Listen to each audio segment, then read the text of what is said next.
राज्याचे महसूल मंत्री राधाकृष्ण विखे पाटील यांच्या लोणी गावात शिवजयंती उत्सव सोहळा मोठ्या उत्साहात पार पडला। एक गाव एक उत्सव अशी संकल्पना घेऊन लोणी गावात गेल्या अनेक वर्षांपासून सगळे सार्वजनिक उत्सव साजरे केले जातात। लोणी गावातील मध्यभागी छत्रपती शिवाजी महाराजांच्या पुतळ्याला अभिवादन करून हा सोहळा पार पडला। लोणी परिसरातील स्काउट व एनसीसी विद्यार्थ्यांनी छत्रपती शिवाजी महाराजांना परेडसह मानवंदना देत छत्रपती शिवाजी जयंती सोहळ्यात मोठ्या उत्साहात सहभाग घेतला।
यावेळी पालकमंत्री राधाकृष्ण विखे पाटील यांच्यासह त्यांच्या पत्नी शालिनी विखे देखील या कार्यक्रमात सहभागी झाल्या होत्या। शिवजयंती उत्सव सोहळ्यानिमित्त पत्रकारांशी बोलताना राधाकृष्ण विखे पाटील यांनी विविध प्रश्नांवर भाष्य केले।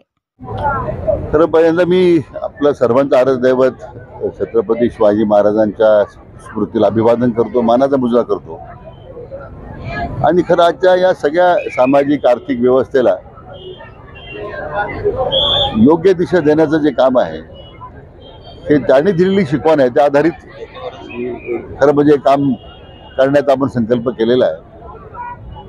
मला विशेष करून आदरणीय प्रधानमंत्री नरेंद्र मोदी साहेबांचा या ठिकाणी उल्लेख केला पाहिजे यासाठी की काल भारतीय जनता पक्षाच्या राष्ट्रीय कार्यकारिणीच्या समारोप भाषणाप्रसंगी त्यांनी अतिशय आवर्जून आमचं शासन जे काम करतंय ते छत्रपती शिवाजी महाराजांच्या शिकवणीवर त्यांचा आदर्श डोळ्यासमोर ठेवून आम्ही वाटचाल करतोय।